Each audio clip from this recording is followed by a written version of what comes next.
Hello everyone, welcome to this channel NCERT maths tutorials. आज के session में हम बात करेंगे sum of first n terms of an AP के बारे में।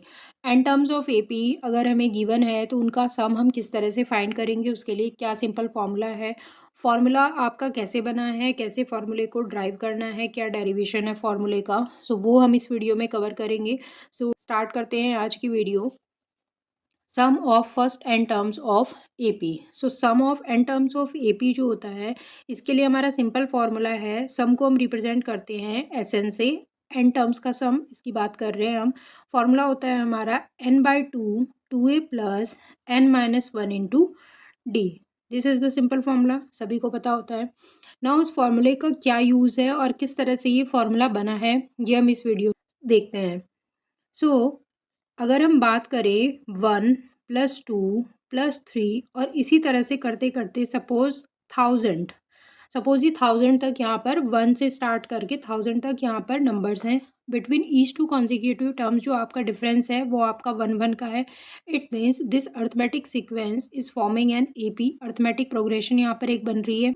अब हम इन एन टर्म्स मीन्स ये 1000 टर्म्स का अब हम सम किस तरह से फाइंड करेंगे। क्या हम इन नंबर्स को मैनुअली ऐड करेंगे? सो मैनुअली अगर हम ऐड करने बैठे हैं so it will take too much time. Now इसके लिए हमारे पास सिंपल ट्रिक है और सिंपल फार्मूला है कि आप इस फार्मूले को एन टर्म ऑफ एपी का जो फॉर्मूला है इसको आप सिंपली यूज़ कर सकते हैं। सो एस एन इक्वल टू हमें एन टर्म्स पता है कि हमें 1000 टर्म का सम निकालना है। फर्स्ट टर्म हमें पता है, डिफरेंस हमें पता है। सिंपली तीनों की वैल्यू पुट करेंगे, सॉल्व करेंगे और हमें 1000 टर्म के सम की वैल्यू पता चल जाएगी। सो अब देखते हैं, ये तो हुआ इसका कि क्यों हमें इसकी नीड है। एन टर्म्स ऑफ एपी का जो फॉर्मूला है इसकी क्या नीड है और कहाँ पर ये यूज़ होगा। इस फॉर्मूले को अब हम ड्राइव किस तरह से करेंगे, बात करते हैं इसके बारे में। सो फॉर्मूले का डेरिवेशन अब हम देखते हैं। एपी में अगर हमें कोई भी एन टर्म्स अगर हमें एज्यूम करने होते हैं तो हम किस तरह से एज्यूम करते हैं। A first term, a+d second term, a+2d third term and so on. इसी तरह से अगर मुझे एन टर्म्स की एपी एज्यूम करनी है तो क्या मेरा nth टर्म जो होगा एपी में वो a+n-1 इंटू डी ये हो जाएगा। इसमें फर्स्ट टर्म हमारा हो जाएगा a+d second term, a+2d third term और इस तरह से करके nth टर्म जो बनेगा वो a+n-1 इंटू डी होगा। ये एपी एज्यूम करते हैं हम, ये हमें पता है। इन एन टर्म्स का अब हमें क्या करना है, सम फाइंड करना है। सो सम को हम यहाँ पर रिप्रेजेंट कर रहे हैं एस से। ये इक्वेशन 1 है हमारी। इस एपी के एन टर्म्स को अगर हम रिवर्स ऑर्डर में अगर हम लिखें, अगर हम 1 + 2 + 3 लिख लेते हैं और या फिर हम 3 + 2 + 1 कर लेते हैं, बात तो एक ही है। 1 + 2 + 3 का सम भी आपका 6 बनेगा और 3 2 1 इनका सम भी आपका 6 ही बनेगा, दोनों एक ही बात है। तो यहाँ पर अब हमें क्या करना है, इस एपी को अब हमें रिवर्स ऑर्डर में लिखना है। रिवर्स, इसको हमें क्या करना है, रिवर्स करना है। सो रिवर्स करेंगे हम इसको। सो हमारा लास्ट टर्म यहाँ पहले आ जाएगा a+n-1 इंटू डी। ये हमारा लास्ट टर्म पहले लिख दिया हमने। इससे पहले वाला जो टर्म होगा एपी का वो क्या होगा, a+n-2 इंटू डी ये रहा होगा। इसी तरह से करते करते हम ये वाला टर्म लास्ट में लिखेंगे। मीन्स लास्ट का टर्म हमने पहले लिखा और फर्स्ट टर्म हम लास्ट में लिखेंगे। तो ये हो जाएगा हमारा a+d और a। ये हमने सेकंड इक्वेशन यहाँ पर कंसिडर कर ली, ये हमारी सेकंड इक्वेशन हो जाएगी। आई थिंक यहाँ पर कोई अब तक कोई डाउट नहीं होगा। सो अब हमें क्या करना है, इक्वेशन 1 है हमारे पास, एक इक्वेशन 2 है। यहाँ पर भी हमने एन टर्म्स ही लिखे हैं जिनका हम सम कर रहे हैं और यहाँ पर भी हमने एन टर्म्स ही लिखे हैं। सो यहाँ पर हमने एपी के एन टर्म्स अज्यूम किए और सेकंड इक्वेशन में हमने इन एन टर्म्स को रिवर्स ऑर्डर में लिख दिया जिनका हमें सम फाइंड करना है। सो यहाँ पर हम प्लस साइन लगा देते हैं बिकॉज हमें इनका सम निकालना है। ये इन टर्म्स ऑफ एपी थे जिसका हमें सम फाइंड करना है, तो हमने यहाँ पर प्लस का साइन लगाया। इन टर्म्स को रिवर्स ऑर्डर में करके हमने लिखा। सो हमारे टर्म्स हो जाएंगे ये। दोनों इक्वेशन को हम ऐड कर लेते हैं। इक्वेशन 1 और इक्वेशन 2 दोनों इक्वेशन को अगर हम ऐड करें तो एस और एस लेफ्ट साइड में हमारा कितना हो जाएगा, 2s हो जाएगा। लेफ्ट साइड में 2s हो जाएगा। फर्स्ट इक्वेशन और सेकेंड इक्वेशन के जो टर्म होंगे उनको हम ऐड करेंगे टर्म वाइज। मीन्स ए को हमें ऐड करना है a+n-1 इंटू डी के साथ। सो ये हो जाएगा a एंड a दोनों मिलकर के हो जाएंगे 2a प्लस ये n-1 इंटू डी आ जाएगा यहाँ पर n-1 इंटू डी। ये हो गया हमारा फर्स्ट टर्म। इसके बाद हमारा जो सेकंड टर्म बनेगा ये क्या हो जाएगा, a प्लस डी को ऐड करना है a plus n minus two into d के साथ, तो ये हो जाएगा a प्लस डी। इसके साथ हमें ऐड करना है क्या, a plus n minus two into d, इस तरह से ऐड करेंगे। प्लस इसी तरह से ये एडिशन चलता रहेगा और लास्ट में हमारा जो टर्म आएगा वो क्या हो जाएगा, जो लास्ट का टर्म बनेगा हम इसको यहाँ पर लिख लेते हैं, लास्ट के टर्म को a plus n minus one into d, ये यहाँ पर फर्स्ट इक्वेशन में लास्ट टर्म है और सेकंड इक्वेशन में लास्ट टर्म हमारा क्या है, a है। सो a और a मिलकर के कितना बनेगा, 2a बनेगा और ये n minus one into D वाला पार्ट हमारा एज इट इज़ यहाँ पर आ जाएगा। सो आई होप यहाँ तक ये क्लियर है। सो ये हमारा बनेगा 2s इक्वल, अगर हम इसको थोड़ा सिंप्लीफाई करें 2a plus n minus one into d, तो हमारा सेम ही रहने वाला है।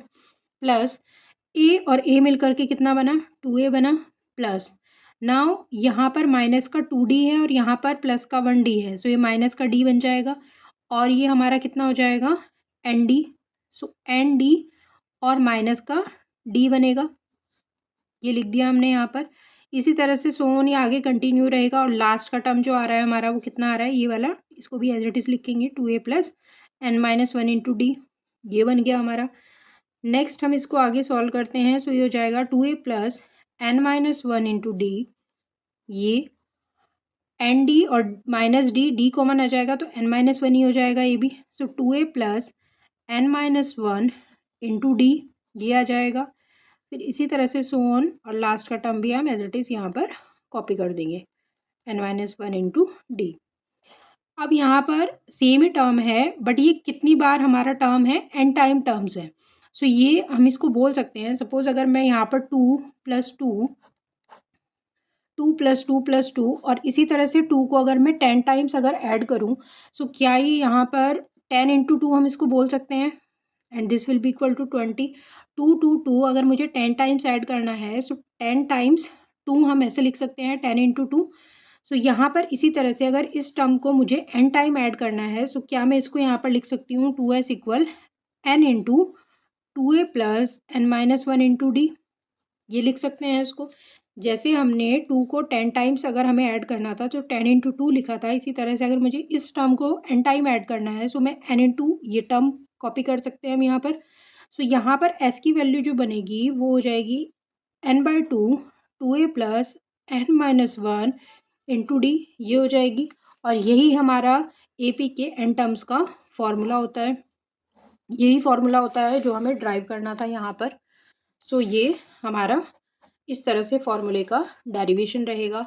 इसी फॉर्मूले से हम एक फॉर्मूला और एक्सटेंड कर सकते हैं, s इक्वल n/2, 2a को हम एक्सपेंड करके a प्लस ए लिख सकते हैं, कोई प्रॉब्लम नहीं है। 1 प्लस वन ए भी 2a ही बनेगा हमारा, plus n minus one into d, ये हमारा आ जाएगा। Now a plus n minus one into d क्या होता है, हमारा AP का लास्ट टर्म होता है an। तो यहाँ पर हम इसको बोल सकते हैं n/2 a प्लस an, ये हम बोल सकते हैं an, या फिर an आपका लास्ट टर्म बनेगा तो l हम इसको ले सकते हैं। तो यहाँ पर हमारा जो फॉर्मूला बनेगा s इक्वल n टर्म्स के सम का जो फॉर्मूला बनेगा, एक second formula n/2 a plus l, ये हो जाएगा। तो ये भी हमारा यहाँ पर एक फॉर्मूला है n टर्म्स के सम फाइंड करने का। इस फॉर्मूले को हम कब यूज़ करेंगे, अगर हमें फर्स्ट टर्म पता है AP का, लास्ट टर्म पता है और जितने नंबर ऑफ टर्म्स का हमें सम फाइंड करना है, तो उस केस में हम यूज़ करेंगे s equal n/2 a plus l इस फॉर्मूले का। और अगर हमें AP का लास्ट टर्म नहीं पता है, हमें फर्स्ट टर्म पता है, हमें कॉमन डिफरेंस की वैल्यू पता है और जितने नंबर ऑफ टर्म्स का हमें सम फाइंड करना है n, ये तीन वैल्यू अगर हमें पता है तो हम यूज़ करेंगे n/2 2a plus n minus one into d इस फॉर्मूले का। सो आई होप कि विजन क्लियर हो गया होगा इस वीडियो में। कहीं भी आपको अगर डाउट लगे so you can play the video again. So ये वीडियो अगर आपको हेल्पफुल लगा हो then please do like this video, do subscribe the channel and will see you in the next video with some more problems, more questions based on the same formula. In the next video we will try to solve some problem based on this formula. So see you in the next video. Till then, thank you.